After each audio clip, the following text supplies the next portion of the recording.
Hello and welcome to Nothing to Wear, the podcast that solves fashion problems and levels up your wardrobe. My name is Tamara, Holland. And I'm Lucinda, Pikkat. We talk all things style and fashion on this podcast, and this week's a little bit different. We've gone around the Sydney Mamamia office and asked everyone their burning fashion questions. So hopefully Tam and I can answer them for you today. So our first question that we got through, Tam, what are your go-to places to look for style inspiration if you're not someone who's constantly on top of every new trend? This is a good question.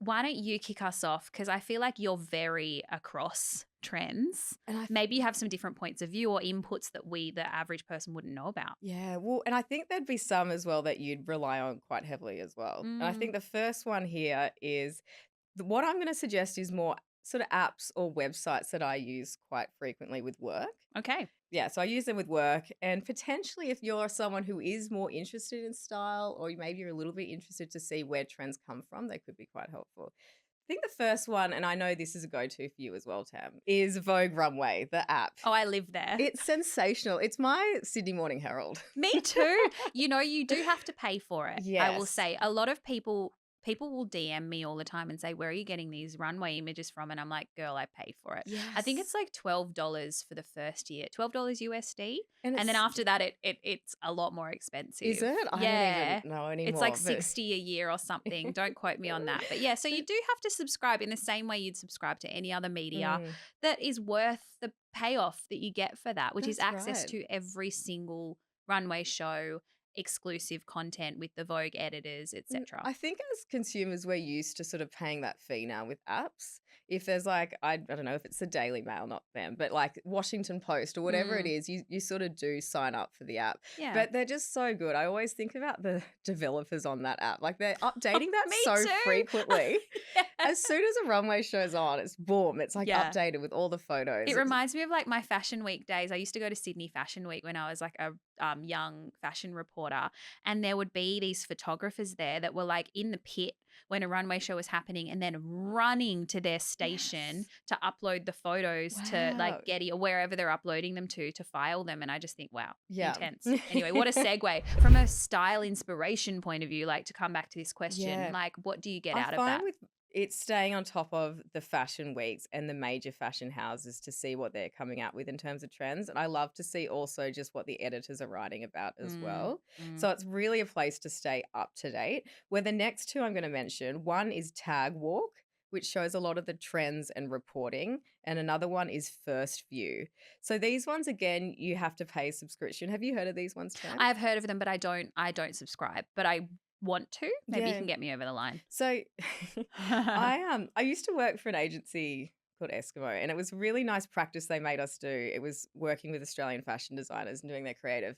Every hour at the beginning of each day, we'd have to look through all of these websites, and it was part of what we'd have to do. And I think what a luxury that was what we were paid to do. It's research though. It is, and that's something that I think is really often missing from the conversation around like social media content, is just like experts doing the research and coming back with their findings and their data. Like we're increasingly seeing more outlets on social media that actually have the data to back up their opinions. That's right. And what they're forecasting and whatnot. And those are the sources that I tend to trust more. Absolutely. So if you're interested, Tag Walk and First View.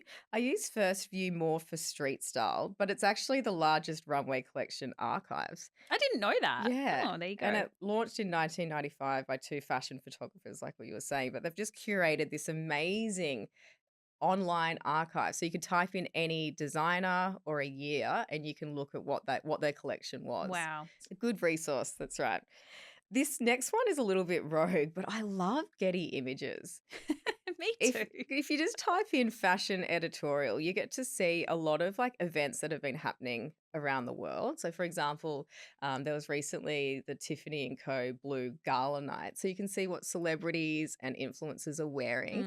And it's almost like what you were saying, it's before it hits social media. So not only is that sort of interesting because you're seeing all these untouched photos of celebrities, but you get you can see what they're wearing. You don't always see the photos that make it to Instagram. So what people are wearing, what they were styled in. Yeah. And they've obviously had stylists style them for those events. So you can get little tidbits from there. On that point, I'm going to throw in there looking to celebrity stylists on Instagram Mm. rather than the celebrities themselves. I think, the orchestrators of these looks that you're seeing, when you see Hailey Bieber step out for an event or even in her casual street style, Kendall Jenner, did you know that they're styled by the same person? The same person, and that is Danny Michelle, an LA based stylist. Danny herself has incredible personal style, and her Instagram is a mix of both. So she showcases mostly her clients' looks, but also some of her own stuff and Love what she's that. seeing.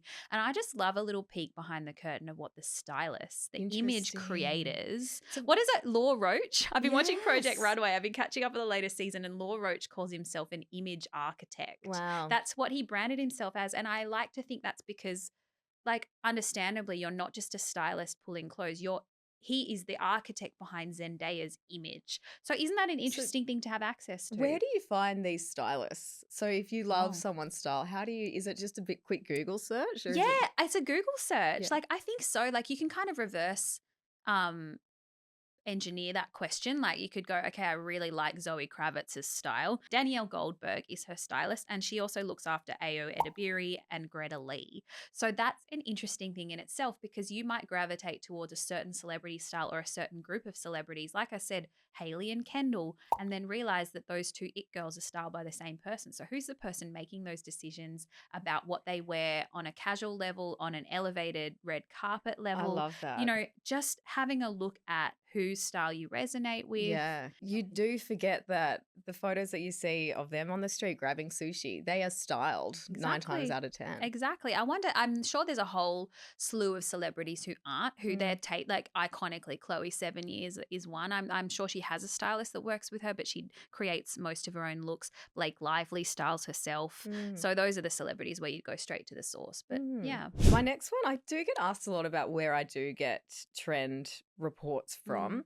WGSN is one of the major ones. I used to work for a consult agency that would provide this data to WGSN. They don't just focus in fashion, it's all an array of different categories. Again, you do have to pay a subscription, but they do have a free vlog. Do you use this Oh. at all? It's Occasionally. it's Yeah. Yeah. really good. It's if you're interested in colors, trends, maybe you've got your own business or you're just curious about what's coming out next year. It's a really great website. It's really resourceful, and even just that free access because it is quite expensive. But you can see it shows like the mocha mousse this color, but next year they're talking about transformative teal as a color. Mm. So it has a lot of that What information. about So List Index? Because that's free. yes, That's a really good resource that I it's use as well. It yeah. breaks down. I have a fashion newsletter, and I recently dedicated a post to like the top 10 items that the List Index had said were the key trending items across fashion. And they do a quarterly report where they share what brands are movers and shakers in the industry, which ones are on top, which ones are Mhm. falling. It's like a ranking That's of cool. of designers and pieces, tastemakers, that kind of thing. And that's a really good, just like Awesome. cheat sheet, I would Yeah, say, if you're sweet. just kind of starting your journey. So there's these websites and apps, but there is also, I still love Instagram Mm, and Pinterest. mm. It's just that doom scrolling that you can get into. And I do find it can get a little bit same. So if you just sort of, I feel like if you've got a long game with an event, so maybe it is your 30th, your 40th, and you think, what do I want to wear? Who do I want to be at that event? You could sort of look around at these trend reports or first view and kind of like curate your own outfit. Definitely. Another one I'm finding increasingly that I look to tastemakers on Substack as a platform Mm. rather than going straight to Instagram. Like, Instagram will always be the go-to for me, but on Substack, these creators are delving a little bit deeper into what's behind the trends that they're wearing, rather than just sharing outfits on Instagram without context or commentary. And I Yeah. know on Instagram, the algorithm is favoring more commentary. They want to see more about why people are wearing certain things when it comes to fashion, more explanation. So Substack goes really deep into it. And, it just feels more authentic because it's Mm. their platform that they own to share their opinions and And do you points of view. subscribe to any Substacks? Because I'm pretty bad with Substack. I want to get more into it, but I just haven't yet. So how do you? Yeah, I subscribe to a handful because I don't want to overwhelm my inbox with too Mhm. many. And there are certain ones that I read every single edition. So the examples are Alison Bornstein. Mhm. She is my numero uno style inspiration, not just because of what she wears. She's a stylist, I should say, based in LA and New York. She's also an author, and she's the woman who, for anyone who doesn't know, coined the wrong shoe theory Mm. and the 3-word method, which are like very much in the sort of fashion lexicon now in terms of how Yeah. people approach styling themselves with the 3 words that describe your style identity, right? Yeah. Alison is amazing, and her newsletter on Substack is just such a great resource that breaks down the origin of trends. She's like an oracle that kind of a bit like you in that you sort of like to see where fashion is coming from and what's coming through. She really kind of tells the story, but also just in a way that I really vibe with. Like Yeah, I love cool. her look. She's very inspired by similar people like the Olsen twins and Yeah, like, cool. like certain it girls from different eras that I'm like, yeah, that's me. And Yeah. I think if you just find those people, another really good one is Leandra Medine Cohen. So she of Man Repeller fame, she used to have a platform called the Man Repeller, and that's how she rose to fame in the early days of like Instagram and blogging. And now she runs her own, I guess, sort of media.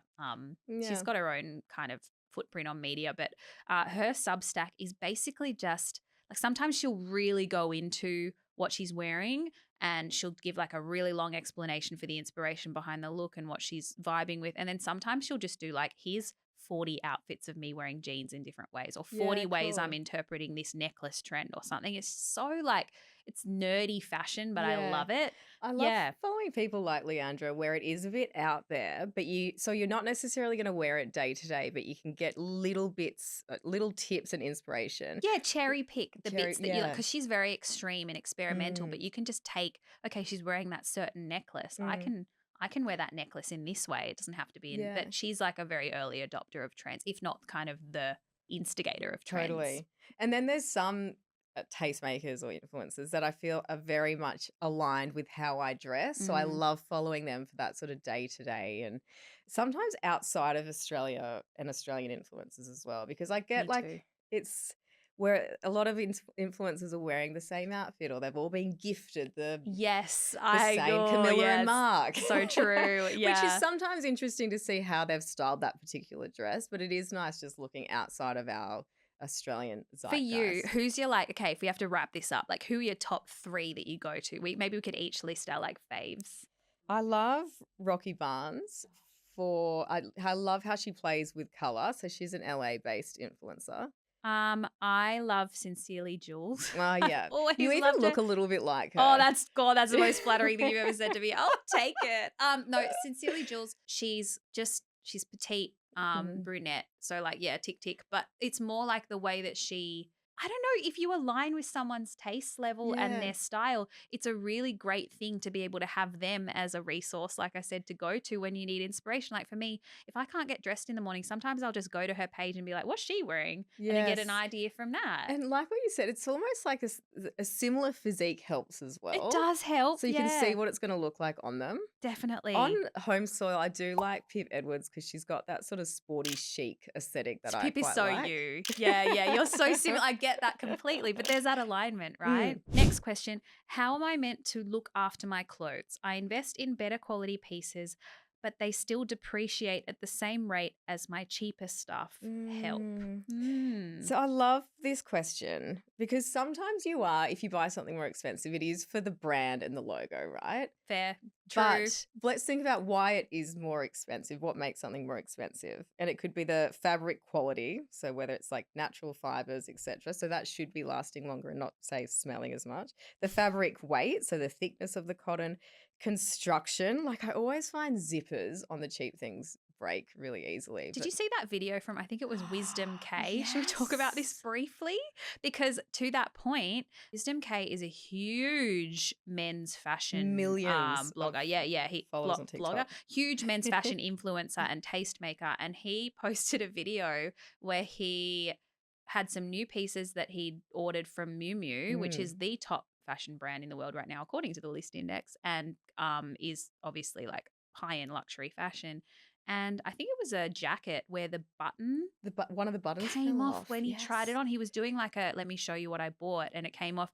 And then just to kind of see if it was that particular garment or it was a fault with the style, or the brand at large in how they're making things, he ordered it again and the same thing happened. It was unbelievable. I can't believe, Another which button fell not off. very good for Miu Miu. So not necessarily That is so all designer true. clothes, but for the most part, like that's a bit of an out there example. Like for the most part, better quality, And I better still price. don't know where that ended up. I'd love to go back into his page to see what happened and how they did, how they yeah. PR'd themselves out of that so situation. true. But stitching as well as like Kate with their cardigan, their scarlet cardigan, you know, that iconic Yes. cardigan. KHAITE, the high-end New York That's brand. right. Yeah. And it was Katie Holmes who was wearing the scarlet cardigan I with the little remember. bralette underneath that made it viral. So she's known for doing this double stitch on this cardigan. So that quality there, the stitching, because some cardigans I own, like I've got a couple from Uniqlo that just don't have that quality and they stretch out and things like that. So I guess all in all, just saying these things are kind of what makes something better quality. And that's why you're paying that price point. But then how do you look after these things? My number one tip is just to dry clean all of it and always. Okay. I know What that's if you're the type of person who just doesn't? Do you know what I mean by that? Like you should dry clean your clothes, but you just don't. Because for many people that's like an extra step. Either it's costly, it's another task. What can you do if you're not having a dry cleaning budget? I think though, on that, if you're buying something, you need to factor in that you need to get it dry cleaned. Oh, that's part of the investment. I'm going to counter that with my top tip here, which is it's so obvious. Hang them up. Okay? And I'm giving myself this advice too. Yeah. My closet, I don't have a nice closet. Like it's my number one gripe with my house. I love my little house, but I do not have enough closet space. So unfortunately, basically the way it's structured is I have 2 hanging cupboards, one on either side. And then in the middle, I have my like pile of shame. And my pile of shame is just shit clothes piled and stacked on top of each other. Those are the pieces that I actually wear day in, day out. They're all my knit pants, all my t-shirts, fine. They're all folded. They can afford to be a bit slouchy, right? Yeah. But your nicer pieces, hang them up. Don't throw them over the back of a chair. Don't let them pile up on the ground because that's going to affect, like I also think when they're hanging, you just intrinsically treat them better by virtue of the fact that the hierarchy of your closet is that you've given them place, a place to hang. Yeah. And therefore it's almost like you just treating them. Respect it a little bit Respecting them. That's the word I was looking for. So yeah. And if you are hanging it up, they do say to give a bit of space as well between each. But this is all such luxury, isn't it? It is a luxury. Do you ever look at an influencer's wardrobe and they share they're like, oh, I've just updated my wardrobe for spring and it's like, here are all my Hermes handbags and here's my huge walk-in closet. And you're like, nice for you. Back to the dry cleaning and I guess another way around that as well. I guess spot cleaning. So if I do try and wear things or get a little bit more wear out of them. So for example, the dress I'm wearing now, hopefully I can rewear this again. Like I've just been sitting in it for the podcast. So it's not having to dry clean every time. But also another tip is investing in a handheld steamer. Yes. Oh my gosh. Have you got one of these at home? I do. I steamed my outfit this morning. Nice. I steamed my jeans. I Did you? steamed my jeans because they just look, because when you've chucked them in a drawer or on a pile, they get creased and it really does affect the way your clothes look. Yeah. It makes them feel crisp, polished, that sort of clean girl look that we were talking about. Straight out of a boutique. Clean girl. Yeah, get them cleaned and steam them if you want to look clean. But I've got one. Mine was $70 from Bingley. We can include it in the show notes. But it was so easy. You have it in the laundry, a quick steam over. It's essentially also just a nice, easier way than getting the ironing board out, isn't it? Oh, yeah, absolutely. Every gal needs a steamer. So the next one is, how do I use that headscarf that I have in my wardrobe? It's so cute. I just don't know how to attach it to my head. Can I wear it as a belt or like a scarf, or is that out of fashion? Oh, yeah, yes, and yes. I think now is your time. Exactly. Never have headscarves had more of a moment. It's so true. Right? They're everywhere at the moment. They're so chic. I love them. We saw them all over New York Fashion Week. Even Paris. They've been everywhere with Margaret Howe. I mean, the Celine show is a really good reference for innovative ways to wear scarves because can I just say Celine by Michael Ryder. He's the designer that's taken over Celine, famously once designed by Phoebe Philo, little fashion history lesson, really made scarves chic again. Yeah. And like the echo of that has lasted decades since she exited the brand. Michael Ryder really brought that aesthetic back. Celine is a French brand that's very much known for that I guess the look of like French women wearing, a little scarf. Like it goes Yeah. back to Hermes and the Twilly, the Yep. iconic Twilly. But these are brands that really know how to show you and demonstrate how to integrate a scarf into your look in a way that like feels effortless and polished rather than like costumey. Totally. And they are so timeless and evergreen, like you said. Mm. Like I'm sure lots of us have that scarf sitting in the wardrobe. It's just like almost like, do you feel game enough or confident enough to include it? That is so true. Because can I just say, oh my gosh, such a good point. I am more of a bandana person than a scarf person. I've always, like, not just because they're on trend now, but always had bandanas in my wardrobe. And I mean, like, the little red one or the little black one with Mm. a bandana print. And it's something that when you say, do you feel game enough? I always like the look of like when I make the effort to include the bandana in my outfit, I'll always wear like I'll wrap it over like so it's almost like wearing it like a choker Mm-hmm. around my neck. Mm. And it always makes my outfit look better. But sometimes something stops me at the door that goes too extra. You're Yes. too much in that. Take it off. And then I'll I put it on my know. bag or Yes. something instead of just having the confidence to wear it around my neck. But the times that I have worn it around my neck, I've had compliments about Yeah. my outfit all day, every day. So I think that's we should both, if we're both feeling like that, we just need to accept it. I think this is like you said, it's our time to start wearing them It's a bit of a flex. and just do it. I know. So how do But you wear them? well, I think there's like 5 different ways. There's the classic, like you were saying, Tam, that neck scarf, Mm, whether it be sort of spun around to make like a thin sort of a choker band. band, or that sort of classic French way.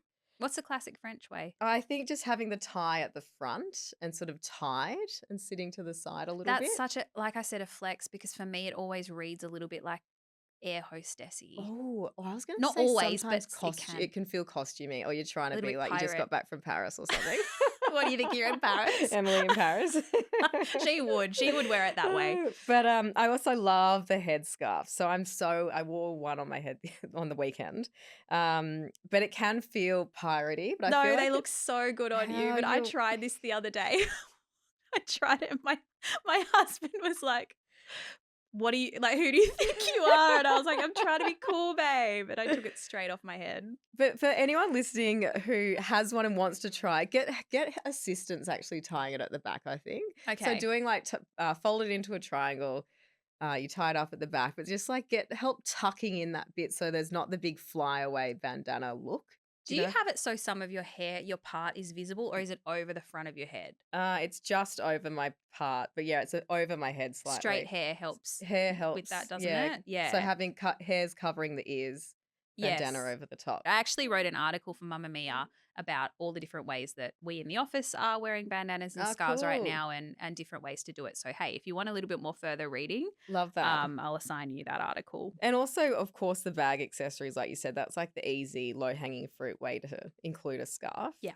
And just add some color. Do you sometimes find you walk out the door and you've got just jeans and a white top or something, you just want a little bit of personality in your Every outfit? day. Yeah, every day. That's why I always have one tied around my bag handle. Kind of similar point here. Are scrunchies uncool or cool?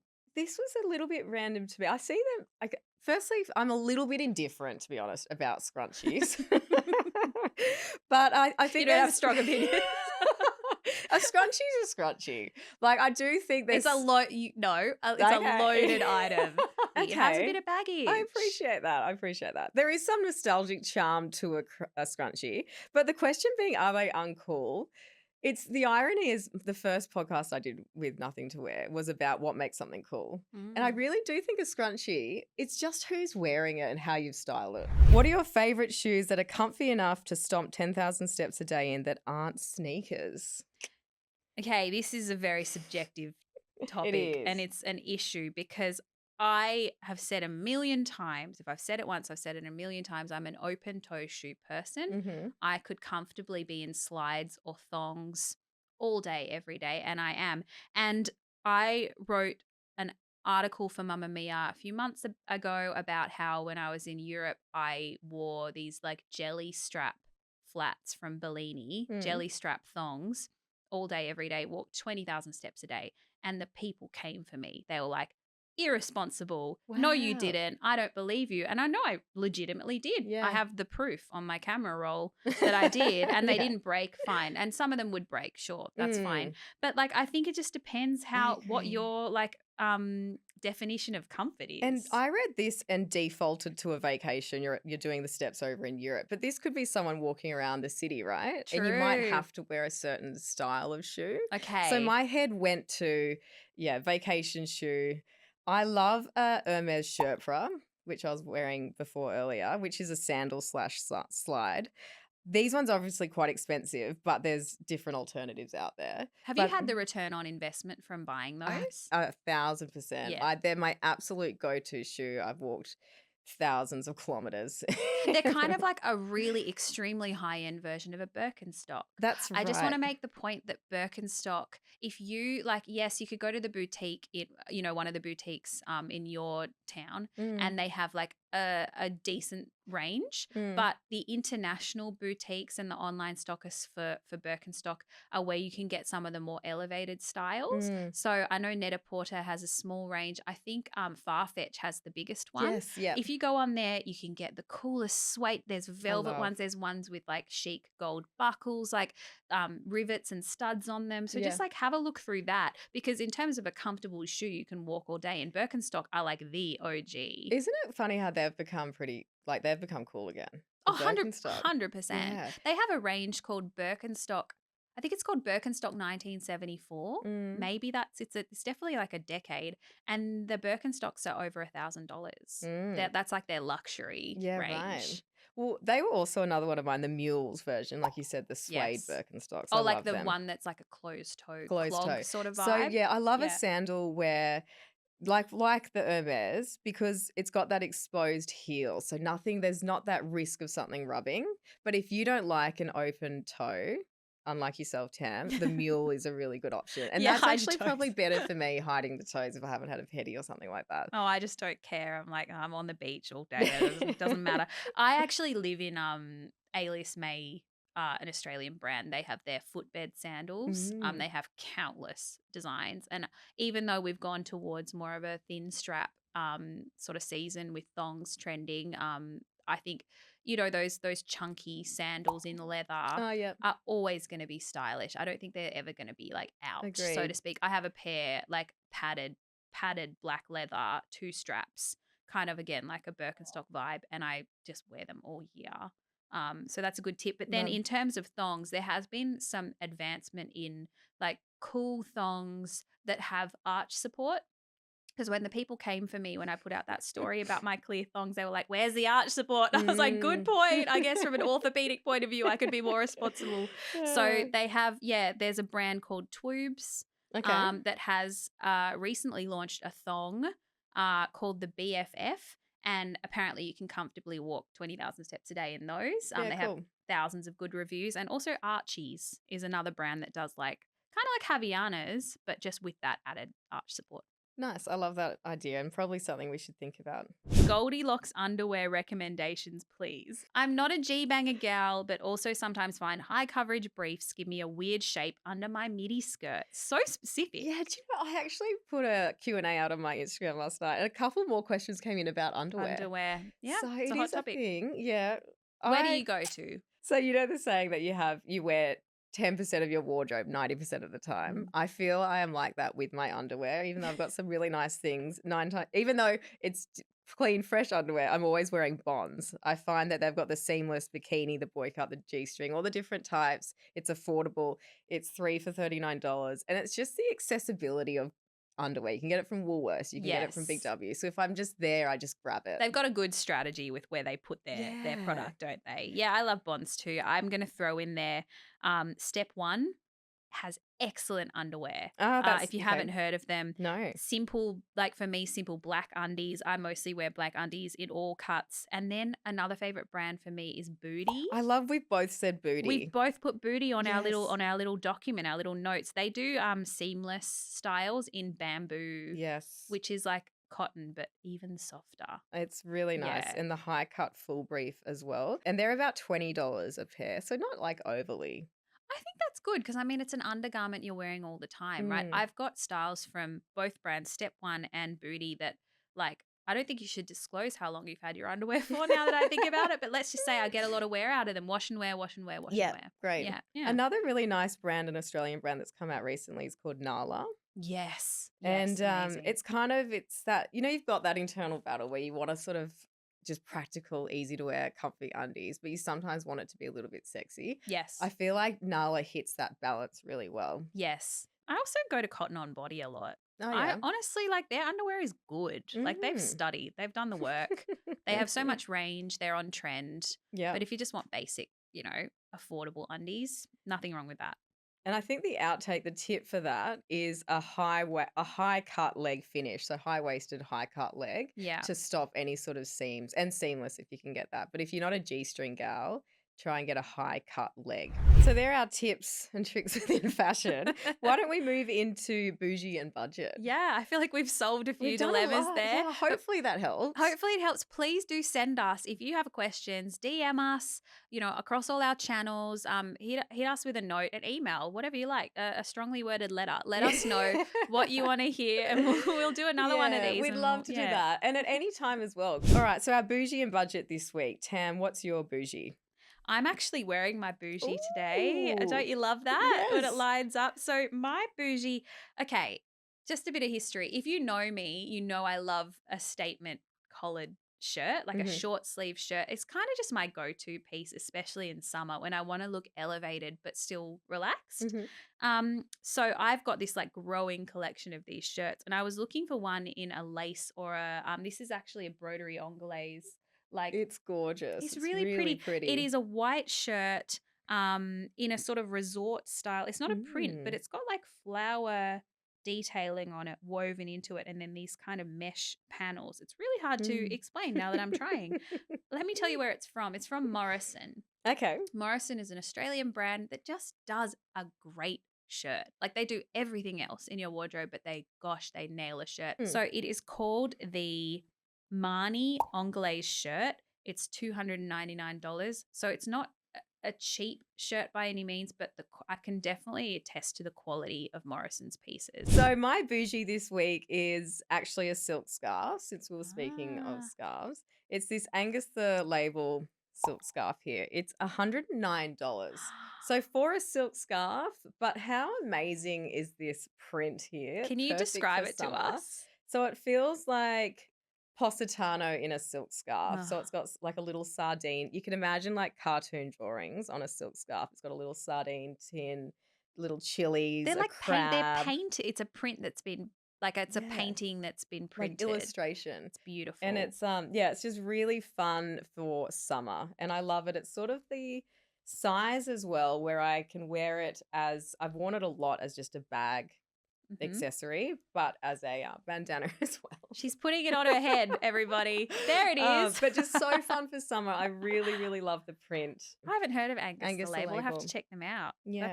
That's such a great It's fun, little right? scarf. I love it. What's your budget, Tam? I have been on a journey, Lucinda, to find shorts that I like. I'm sure Yes. I'm not the only one. Shorts are a hard thing to buy. I do wear shorts through summer, but I'm really picky about the styles because I find that a lot of them just don't flatter me. They're not cut for me. A brand that I really like their shorts silhouette is Series Life. Okay. CERES Life.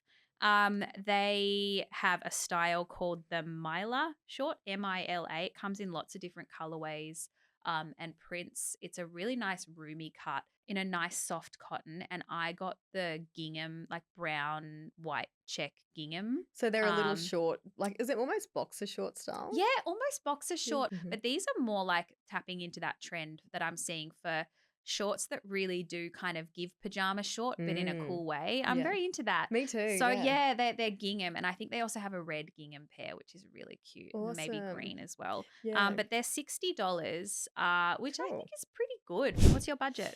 My budget, I've been sitting on this one for a while because I haven't pulled the trigger on buying them. but it's the slim square toe Havianas. Oh, I have these. Do you? Yeah, in black. Yeah. Yeah. I just love the square toe, and it's sort of one of those if you know, you know vibes. I feel like Havianas have had a bit of slack since a few years now because there's so many other options available, and they're a little bit sort of ochre. Do you think? No, I mean, did you miss? I can't believe you. Like, they had this massive glow up. Everyone's wearing them. But don't you think but recently, I think like I'd say 2 years ago, Yes. it was still a little bit like, oh, you're wearing Havianas. Yeah, and then everything changed. And then it's changing. And then at Copenhagen Fashion Week, every single girl was wearing Havianas. So these square toes, I think, are really nice because Yeah. maybe it's because I don't know, so familiar with seeing them on the Australian I beaches. think that's why they don't feel new to us. Maybe that's why. If but you're these add a bit Scandinavian, it's more. like, this is cool Yeah. and unexpected. We're like, no, that's very expected. That's all we have time for today, but thank you so much for joining us and watching along. Make sure you like and subscribe to our channel to get all of our fashion content first. Bye. See ya.